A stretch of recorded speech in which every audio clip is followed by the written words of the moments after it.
नमस्कार साथियों, एक बार फिर से आप सभी का स्वागत है online institute all rounder study zone पर। तो दोस्तों, आज के इस सेशन में हम बात करने वाले सीईटी एग्ज़ाम 2023 के लिए जो शायद आप ग्रेजुएशन लेवल हो या फिर 12th लेवल हो, इस एग्ज़ाम के बारे में हम बात करने वाले हैं, जिसमें रहने वाला आपका राजस्थान जीके का सेक्शन, जिसमें हम बात करेंगे कि राजस्थान जीके के मोस्ट इंपोर्टेंट टॉप 20 क्वेश्चन के बारे में चर्चा करने वाले हैं जो आपके सीईटी एग्ज़ाम में आने के चांसेस है। इसीलिए इस वीडियो को एंड तक वॉच करना है और हाँ, चैनल पर नए तो इनको सब्सक्राइब कर लेना है ताकि आपको सीईटी के एग्ज़ाम तक ऐसे ही आपको वीडियोज़ मिलते रहेंगे। चलिए, पहला प्रश्न है कि कुंभलगढ़ दुर्ग बनवाया था, ये किसने बनवाया था? बहुत ही इंपॉर्टेंट क्वेश्चन है, तो बताना है कुंभलगढ़ का दुर्ग ये किसने बनवाया? तो ये बनवाया था राणा कुंभा ने। यहाँ पे आपका पहला ही ऑप्शन करेक्ट ऑप्शन हो जाएगा। चलिए आगे बढ़ते हैं। निम्न राज्य में अरावली पर्वतमाला स्थित है, किस राज्य में अरावली पर्वतमाला स्थित है? देखिए, महाराष्ट्र में, केरल में, उड़ीसा में या फिर राजस्थान में, 4 राज्य दिए गए हैं, किस राज्य में अरावली पर्वतमाला स्थित है? तो राइट आंसर की बात की जाए तो यहाँ पे राजस्थान बिल्कुल करेक्ट आंसर हो जाएगा। राजस्थान में अरावली पर्वतमाला स्थित है। ठीक है, आगे बढ़ते। राजस्थान में इसकी लंबाई कितनी? 550 किलोमीटर है। चलिए, राष्ट्रीय वन नीति के अनुसार राजस्थान में वन होने चाहिए, कितने होने चाहिए, कितने प्रतिशत होने चाहिए? किसके अनुसार? राष्ट्रीय वन नीति के अनुसार राजस्थान में कितने प्रतिशत वन होने चाहिए? 25%, 29%, 33% या फिर 5%? तो देखिए, राजस्थान में वन नीति के अनुसार, राष्ट्रीय वन नीति के अनुसार राजस्थान में 33% वन होने चाहिए। यहाँ पे सी ऑप्शन आपका करेक्ट आंसर हो जाएगा। चलिए बढ़ते हैं चौथे प्रश्न की ओर। निम्न में से जय नारायण व्यास का संबंध था, किस जिले से जय नारायण व्यास का संबंध था? जयपुर से, जय नारायण से, जोधपुर से, उदयपुर से या फिर मालपुरा से? बहुत ही इंपॉर्टेंट प्रश्न है। तो राइट आंसर की बात की जाए तो यहाँ पे जोधपुर बिल्कुल करेक्ट आंसर होगा। जिसने भी जोधपुर सोचा है उसका राइट आंसर हो जाएगा। ठीक है, जय नारायण व्यास का संबंध जोधपुर से था। अगला सवाल है कि निहाल चंद जिस चित्रकला शैली का कलाकार हैं, तो वो कौन सी शैली है? देखिए, निहाल चंद किस चित्रकला शैली का कलाकार था? तो किशनगढ़ शैली का, जयपुर शैली का, अलवर शैली का या फिर नाथद्वारा? तो राइट आंसर की बात की जाए तो यहाँ पे कौन सा हो जाएगा? तो यहाँ पे दोस्तों आपका किशनगढ़ शैली, हाँ बिल्कुल, किशनगढ़ के शैली का जो कलाकार था, जो प्रसिद्ध कलाकार था, कौन? निहाल चंद। पहला ही ऑप्शन करेक्ट आंसर हो जाएगा। अगला सवाल है कि ऐसा लोक वाद्य जिसका निर्माण आधे कटे नारियल की कटोरी से होता है? बहुत ही इंपॉर्टेंट प्रश्न है।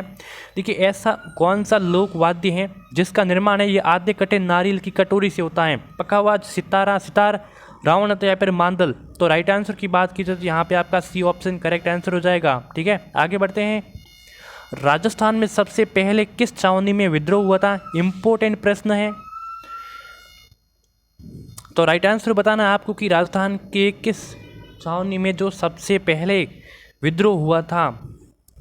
तो यहाँ पे राइट आंसर की बात की जाए तो बिल्कुल नसीराबाद बिल्कुल करेक्ट आंसर हो जाएगा। नसीराबाद में सबसे पहले विद्रोह हुआ था, सी ऑप्शन करेक्ट हो जाएगा। 8 नंबर प्रश्न है कि घोटिया अम्बा का मेला किस जिले में आयोजित किया जाता है? कौन सा घोटिया अम्बा का मेला?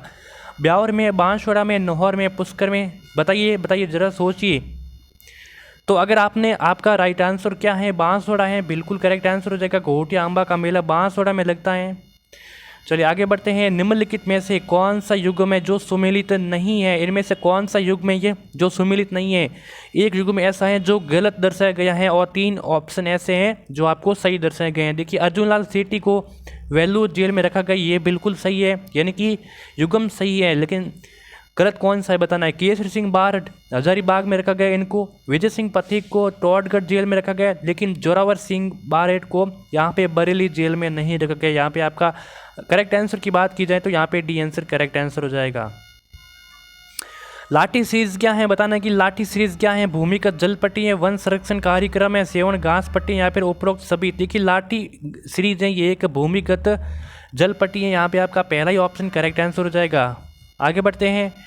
कौन सा युग में सुमेलित नहीं है? एक बार ऐसा क्वेश्चन और आ गया कि कौन सा युग में यह सुमेलित नहीं है, यानी कि 3 युग में ऐसे हैं जो सुमेलित है, यानी कि सत्य हैं, लेकिन को एक ऐसा युग में जो असत्य हैं। देखिए, लकड़ी की जो कावड़ है ये बस्सी की प्रसिद्ध है, चित्तौड़गढ़। सोंगनी नाथद्वार क्या अर्थुना की प्रसिद्ध है? नमदेव व दरिया टोंक के प्रसिद्ध है, बिल्कुल प्रसिद्ध है। पिछवाई नाथद्वारा कहाँ की प्रसिद्ध है? नाथद्वारा की। लेकिन जो सोंगनी नाथद्वार है ये अर्थुना की नहीं प्रसिद्ध है, कहेंगे अर्थुना की नहीं प्रसिद्ध है। बी आंसर यहाँ पे करेक्ट बात की जाए तो हो जाएगा। आगे बढ़ते हैं। शीत ऋतु में पश्चिमी राजस्थान में अधिक ठंड पड़ने का प्रमुख कारण क्या? देखिए, जो शीत ऋतु होती है उसमें पश्चिमी राजस्थान है, पश्चिमी राजस्थान में अधिक ठंड पड़ने का प्रमुख कारण क्या है? तो इसका प्रमुख कारण यही है कि रेतीला धरातल होने के कारण यहाँ पे शीत ऋतु में अधिक ठंड पड़ती है। पहला ही ऑप्शन यहाँ पे करेक्ट आंसर हो जाएगा। एक सवाल एक और आ गया कि असंगत युग्म को छांटना है आपको कौन सा युग में जो गलत हैं, फिर ऐसा कैसा आ गया? तो देखिए ग्रीष्म महोत्सव, यहाँ पे ग्रीष्म में कर देना। ग्रीष्म महोत्सव ये माउंट आबू में है, बिल्कुल। ऊंट महोत्सव क्या जैसलमेर में मनाया जाता है? बिल्कुल नहीं, क्योंकि ये कहाँ पे मनाया जाता है? ऊंट महोत्सव ये बीकानेर में, इसका बीकानेर का प्रसिद्ध है। यहाँ पे बिल्कुल बी आंसर करेक्ट हो जाएगा। और चंद्रभागा ये मेला है, ये झालावाड़ का प्रसिद्ध है। हाथी महोत्सव जयपुर का प्रसिद्ध है। ठीक है, आगे बढ़ते हैं। बिथोड़ा नामक स्थान संबंधित है, किससे संबंधित है? मुगल राजपूत युद्ध से, 1857 के स्वतंत्रता संग्राम से, या फिर भित्ति चित्रों से, या फिर जल विद्युत परियोजना से। तो देखिए बिथोड़ा नामक स्थान ये 1857 के स्वतंत्रता संग्राम के लिए प्रसिद्ध है। यहाँ पे आपका करेक्ट आंसर की बात की जाए तो बी आंसर करेक्ट हो जाएगा। आगे बढ़ते हैं। राजस्थान के वे संत जो राजस्थान छोड़कर बनारस गए और रामानंद के शिष्य बन गए, ऐसे उन संत का नाम बताना कि जो राजस्थान के संत थे लेकिन राजस्थान छोड़कर बनारस गए और वहाँ रामानंद के शिष्य बन गए। तो रैदास, जाम्बू जी, दादू दयाल, या फिर संत धन्ना जी। तो राइट आंसर की बात की तो यहाँ पे हो जाएगा संत धन्ना जी, आपका बिल्कुल करेक्ट आंसर हो जाएगा। ठीक है, आगे बढ़ते हैं। किस राजपूत राज्य की प्रजामंडल की स्थापना कलकत्ता में की गई? बहुत ही इंपॉर्टेंट प्रश्न है। देखिए ऐसे प्रजामंडल है जिसकी स्थापना कहीं और की गई है। तो देखिए यहाँ पे किसकी पूछा है, किस राज्य की, किस प्रजामंडल की स्थापना है वो कलकत्ता में की गई? तो करौली प्रजामंडल, बीकानेर प्रजामंडल, धौलपुर प्रजामंडल, या फिर झालावाड़ प्रजामंडल। तो राइट आंसर की बात की जाए तो यहाँ पे बीकानेर प्रजामंडल की स्थापना कहाँ पे की गई है? कलकत्ता में की गई। और बीकानेर प्रजामंडल की स्थापना कब की गई इसका आपको कमेंट करके एक बार ज़रूर बताना है। ठीक है, अगला सवाल कि कानड़ प्रबंध का रचयिता कौन है? नयन शुक, राम भट्ट, पद्मानाभ, या फिर हेम कवि। देखिए कानड़ प्रबंध का रचयिता कौन है? तो राइट आंसर हो जाएगा यहाँ पे Padmanabh, C option correct answer हो जाएगा। अगला सवाल है कि तराइन के युद्ध में किस शासक को मोहम्मद गोरी से लड़ना पड़ा? देखिए तराइन के युद्ध कब हुआ था? तराइन का युद्ध 1191 और 1192 में भी हुआ था, लेकिन अब ये कह रहा है कि मोहम्मद गोरी से किस शासक को लड़ना पड़ा था? तो यहाँ पे राइट आंसर किससे लड़ना पड़ा? पृथ्वीराज क्या प्रथम से, बिसलदेव से, पृथ्वीराज द्वितीय से, या फिर पृथ्वीराज चौहान तृतीय से? देखिए तराइन के युद्ध में मोहम्मद गोरी से जो पृथ्वीराज द्वितीय लड़ा था, यहाँ पे डी आंसर करेक्ट आंसर हो जाएगा। जिसमें पहला युद्ध में पृथ्वीराज चौहान को विजय मिली थी, लेकिन दूसरे युद्ध में पराजय का सामना करना पड़ा। ठीक है, आगे बढ़ते हैं। थार का कल्प वृक्ष कहाँ जाता है? किसको? रोहिड़ा को, सागवान को, खेजड़ी को, बबूल को।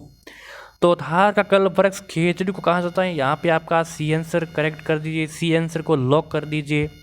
ट्रेंस कमीशन का संबंध है, ये हमारा आखिरी प्रश्न रहने वाला है और अंत में बताने कि आपके 20 में से कितने क्वेश्चन राइट आंसर हुए। देखिए ट्रेंस कमीशन का संबंध है मेयो किसान आंदोलन से है, बेंगू किसान आंदोलन से, अलवर किसान आंदोलन, या फिर जाट किसान आंदोलन से। तो देखिए ट्रेंस कमीशन का संबंध था वो बेंगू किसान आंदोलन से था। यहाँ पे आपका बी ऑप्शन आपका बिल्कुल करेक्ट आंसर हो जाएगा। तो ये सेशन आपको अच्छा लगे तो इनको लाइक करना है, बिना कहे लाइक करना है, और चैनल पे नए तो इनको सब्सक्राइब करना बिल्कुल भी मत भूलना। आपको सीट एग्जाम तक बहुत सारी क्लासें देखने को मिलेंगी। धन्यवाद।